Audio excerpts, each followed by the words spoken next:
And prices went up faster than wages did. Unions that had signed a no-strike pledge during the war reminded everybody that the war was over. Union membership had gone from 9 to 15 million, and now strikes, like firecrackers, exploded all over the place. And the rest of the country got angry.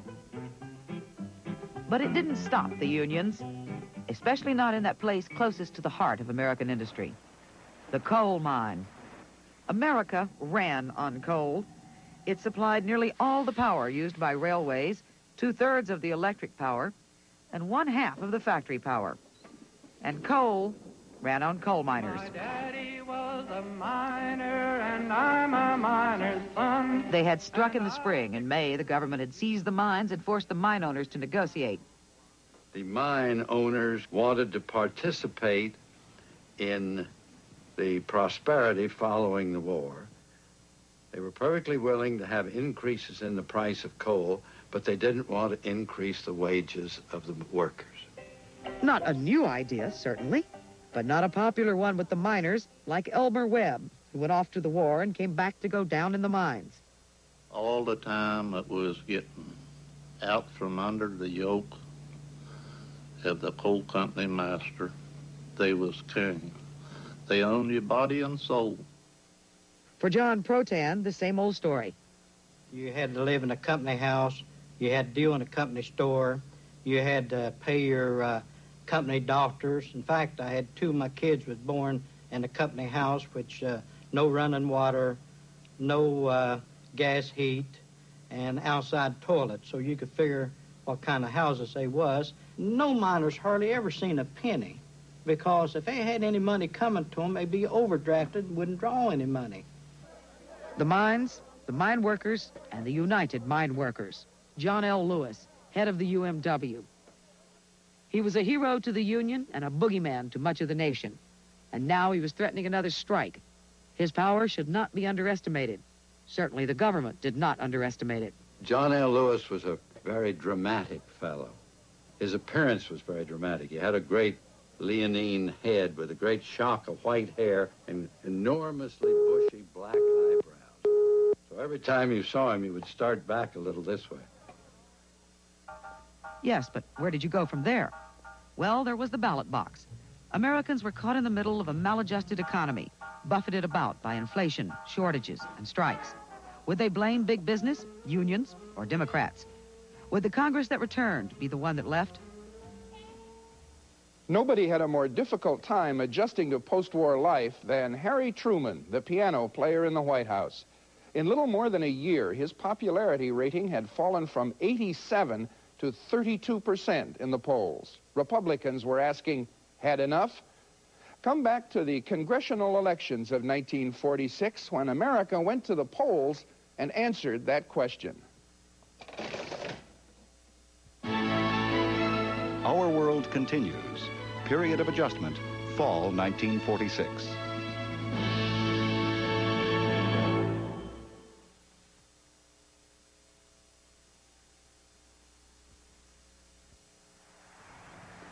The roar of the crowd, the men of the people.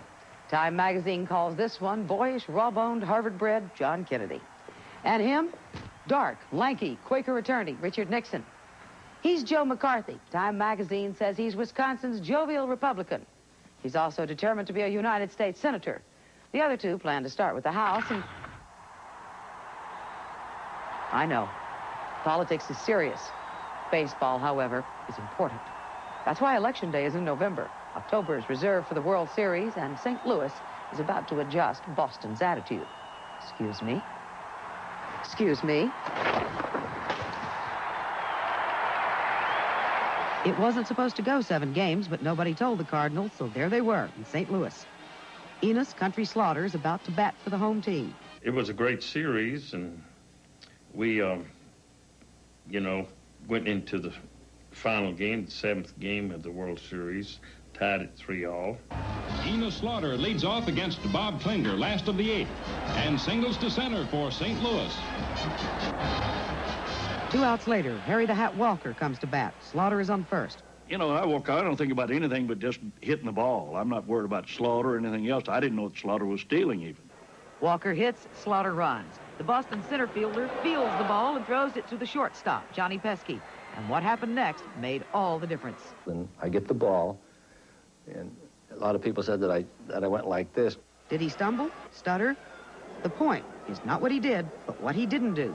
I'm looking over my shoulder to find where the runner is. And he didn't stop and throw the ball. He didn't drop his hand. He turned, kind of looked at me, and went right onto the plate. But I think in his turning, he didn't get the drive on the ball he normally would. And that made the ball just a little bit less lively coming to the plate. And here comes Country. Head down, digging all the way. I got to make over 250-foot throw. It just wasn't good enough. Slaughter kept on going, scoring all the way from first, when the relay throw from Johnny Pesky reached home too late for a play on Slaughter. He scored a run. We won. I got the World Series ring, and we got a big check of $3,700. I wish I could take an eraser and erase that out of my whole life, thinking that I was responsible, and I'll tell you, it broke my heart, really. Slaughter wasn't supposed to score, St. Louis wasn't supposed to win, and a split second changed everything. Welcome back, baseball. And politics. Truman's term wasn't up, but over in the Congress, the race was on. 29-year-old John Kennedy was running in his first congressional race, but he was the favorite, despite the fact he was running in a Boston district he'd only recently moved to, and in fact, he spent much of his time in Palm Beach, a town way outside Boston. Dave Powers tells the story of the candidate and the heckler who shouted, "You are a carpetbagger." And Jack walked right over to the front of the stage and pointed at him, and he said, "No one asked me my address when I was on a PT boat in the Solomon Islands. And don't you forget it." And the crowd cheered because this was a veteran audience. And in 1946, if you did not have the word veteran beside your name, you could not be elected dog catcher. In Wisconsin, Joe McCarthy was not running for dog catcher. He wanted to be a senator, and he, too, had the word veteran beside his name. But his nickname, Tail Gunner Joe, it was just as phony as the picture this desk-bound officer had posed for. His friend, Urban Van Susteren, explains McCarthy's political goals. He had a real desire to have prestige, to be respected and admired by his fellow men, by all of society. Yes, he did indeed. At a hotel in Whittier, California, the year before, hungry Republicans of California's 12th Congressional District were looking for a bright new candidate. Fred Harmson was on the committee of 100. And the manager of the Bank of America, I think Herman Perry was his name, spoke up and he says, "I know a young man that's a very good public speaker." And Roy Day, who was chairman of our committee, asked him, I'll never forget this, asked him, he says, "Is he a Democrat or Republican?" And Perry says, "I don't know." But he says, "I can find out. His mother lives here." So he went to the phone, called his mother. No, she says he's a Republican. The young man was Richard Nixon. Herb Klein was a reporter. Dick Nixon, in talking to Herman Perry, described himself as a progressive liberal. And I guess that was what he termed a new term for conservatism. Lee McNitt was a banker in Whittier. And the timing was what really sold Nixon. Here's a young, handsome naval officer with a beautiful wife, solid citizen, hard worker. He had intended to run as Lieutenant Commander Richard M. Nixon. Soon after he got out, he found that the enlisted men far outnumbered the officers, and so the change was to buy a suit. Freshly attired, Nixon jumped into the fight, all guns blazing. I was running in 1946, just as most Republicans were that year, on the slogan of had enough price controls, rationing, and all the rest. I was taking on Jerry Voorhees, a very popular incumbent who had held the office for 10 years. Nobody had ever come close to him before. The 12th District sprawled east of Los Angeles. Valley towns like San Gabriel, Monrovia, Whittier, Claremont. The district had been represented for 10 years by Jerry Voorhees, a New Dealer and one-time socialist. Now, strikes and peacetime shortages had become his millstones.